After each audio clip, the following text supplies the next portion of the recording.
Alright, ladies and gentlemen, welcome back to some more Fantasy Noob updates and everything like that. This is the first edition of the weekly lineups. So here we go. This is basically going to be my starts, the situation that I have going on against the team that I am against, which, as you can see up in the top right, is going to be Noah/Matt's team. Looks like we're facing off against two guys that have double the mind power going into this matchup. However, I think I have the power of being new. I have that beginner's luck, as it's known.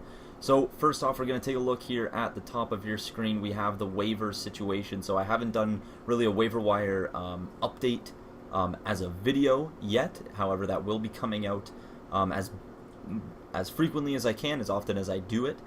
You can also check out my Twitter, which will be linked down in the description. You can check out anytime I do a waiver wire update, which will be then, so you can check down in the description, or you can just go to Twitter right now at @_fantasynoob, and that will be me. And we're going strong already on that Twitter account, so be sure to follow that with any updates. All my videos will be updated there as well. And that's all the information that we need to know for right now. But going into this week, we aren't really going to be doing much moving around. And I didn't really get into the waiver situation. However, I'm going to be adding Jason Witten and dropping Mike Wallace. So there's not going to be much Baltimore Ravens love on this team, just to let you know. So here we go. Going into week one, I have Russell Wilson starting as my quarterback against the Miami Dolphins. And we are starting him over Derek Carr against the New Orleans Saints. I can see this going really either way. I think Oakland is actually going to win their game, and I think they're going to do it quite nicely. However, I also think that Russell Wilson is going to win his game. I don't think he's going to have much trouble going into this matchup this year. Going on with my next set, we look at the wide receivers. I have AJ Green, Amari Cooper, and Golden Tate.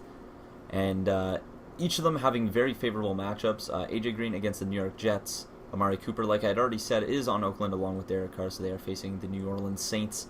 And Golden Tate is facing off against the Indianapolis Colts. Now, I'm not too worried about any of these picks. Looking on my bench, we have Willie Snead and Devin Funchess. We don't have Mike Wallace any longer as of September 9th, which is technically tomorrow. And he will be starting at tight end against the New York Giants. So keep in mind for later on when I talk about Gary Barnidge. I really like these matchups. I have no problem with my three starting wide receivers. Quite frankly, it's only until bye weeks that we really need to worry about these three players, as I'm going to frequently keep them as my main wide receivers going into this season. Next up, we have Adrian Peterson and Matt Forte. I have Adrian Peterson against the Tennessee defense, which I'm not quite worried about. I mean, nothing really sticks out to me that could be much of a deterrent of actually putting Adrian Peterson in. And then Matt Forte, it's a little bit tougher here just because of the fact that it is a Cincinnati Bengals defense. They're not terrible. They aren't terrible in the slightest. They're a very good defense. They're a very good team in general. One of the best in the AFC North, unfortunately, right next to the Steelers when they're healthy. But I think Matt Forte is going to actually provide a little bit more of a passing threat. I don't think, there's Brandon Marshall and there's Eric Decker, but it's also Ryan Fitzpatrick, and I think he's going to be relying on Matt Forte a lot on the pass as well. So I think we could see quite a few receiving yards out of him. I'd even project him maybe 40 or 50 receiving yards this game. And I don't think he'll rush for over 100. I think he might have 100 all-purpose yards and maybe even a touchdown this game. But beyond that, I don't see much more coming out from him. Then at tight end, we have Gary Barnidge on the screen. However, when Jason Witten comes in, we are going to be starting him against the New York Giants defense. I would much rather have the New York Giants defense in that matchup rather than Gary Barnidge in Philadelphia. We have to consider the fact that it's going to be Dak Prescott starting, and then Dak Prescott and Jason Witten, or RG3 and Gary Barnidge. I mean, it's definitely a toss-up, especially with the defenses thrown in, but I'm going to take Jason Witten when he gets onto this team. So on the bench, we're just going to have Melvin Gordon, Willie Snead, Devin Funchess, Derek Carr, Amir Abdullah, and then it's going to be Gary Barnidge rather than Mike Wallace. And then, of course, our defense and kicker, which isn't going to be changed up much this season, Mason Crosby against Jacksonville, and Seattle's defense against Miami. And this is now a Miami-less, a Mike Wallace-less Miami offense.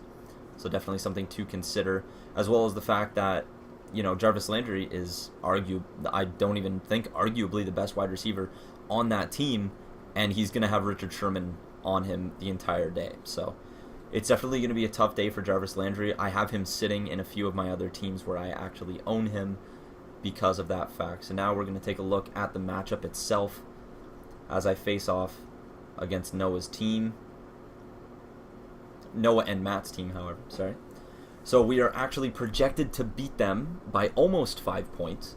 The Russell Wilson to Phillip Rivers is actually in favor of myself, obviously. Russell Wilson is going to have, you know, a field day in Miami, whereas Phillip Rivers might have a little bit tougher time against Kansas City dealing with, I think it's Tamba Hawley. I don't particularly know how to say his name. And then Defensive Rookie of the Year, Marcus Peters. So something to consider there. He does have Odell Beckham Jr., which is a little bit of a concern as he is facing Dallas's defense. And when Dallas's defense isn't healthy, it's not great, and even then, it isn't the best. He's probably going to have Morris Claiborne on him the entire day, but he could also see time from Orlando Scandrick, quite possibly. I'm not guaranteeing that in the slightest. And then we have Amari Cooper from me, but he has Sammy Watkins as well, against a Baltimore defense that is definitely changed up for sure. We're going to have Kendrick Lewis, or sorry, not even Kendrick Lewis. We're going to have Ladarius Webb and Eric Weddle as our new safety tandem. So that's definitely something to watch out for particularly. I think it's going to be something that might be amazing or it's going to fail. I don't think anything can quite go wrong with Eric Weddle. He's definitely a veteran that's done well in San Diego, and that now that he's come over to Baltimore, I certainly like that. But still, he's probably going to have Jimmy Smith on him the entire day. And to be completely honest, I don't know if I like that matchup. Then I have Golden Tate over Doug Baldwin. Now, I think where their projection is, I think it's actually rather accurate. I think both of them are probably going to drop 10 points against their respective opponents, Indianapolis and Miami. But I do have Russell Wilson, so Doug Baldwin's success is directly correlated to how well Russell Wilson plays. So if Russell Wilson throws him 3 touchdowns, I mean, I still have 3 touchdowns to deal with, but he also has 3 touchdowns, so something to consider there. It definitely depends on how the points work for each respective position.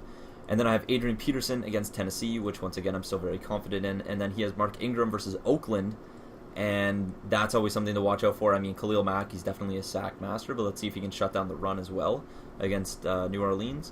Then once again we have Matt Forte. And then he has Thomas Rawls, who's actually the number 2 running back on the initial depth chart of Seattle, because I don't want to say his name's Christine, but it looks like Christine. I'm just going to say Christine because it sounds funny. Christine Michael is in front of him on the depth chart. And so, I mean, I don't think we're going to see as much Thomas Rawls as people would like to see. And I would definitely like to see it. I think he's going to play fantastically in the later season. But I think week 1, he's not going to put up the kind of thing that people want to see.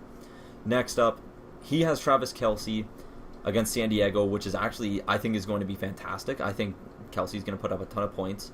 I think 9 might even be undermining him. I think he might be able to put up 10. I think he might be able to put up 10 against San Diego's defense. Now, Jason Witten is going to be my tight end, and quite frankly, I expect him to outperform Gary Barnidge here. Gary Barnidge, 7.5 points. I genuinely think Jason Witten can put up 8.5, depending on how well targeted he is from Dak Prescott. And then our kickers, I have Mason Crosby, and he has Graham Gano.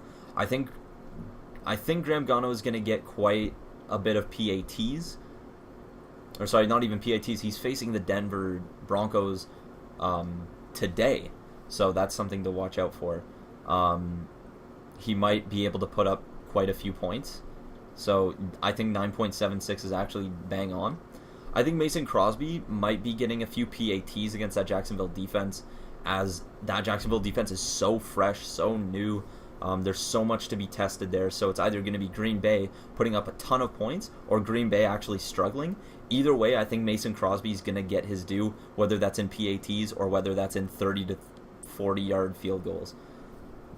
And then I have the Seattle defense against Miami, which should fare well in my favor. And then the Oakland defense is going to be very imperative on Khalil Mack and how many sacks he can get in his first game.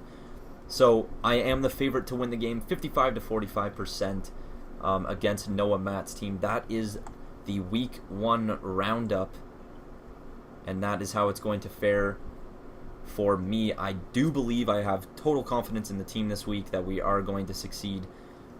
And that is about it. I hope you guys enjoyed this video. If you did, subscribe, leave a like, do all that stuff. Be sure to check out the social media. Down in the description, there is an Instagram page and there is a Twitter page. Be sure to follow the Twitter page. If you'd like to follow the Instagram, that's totally fine, totally encouraged. But Twitter is definitely the place to be for all videos, video updates, and waiver wire updates for sure. But yeah, I'm the Fantasy Noob. Hope you enjoyed the video, and I shall see you in the next one.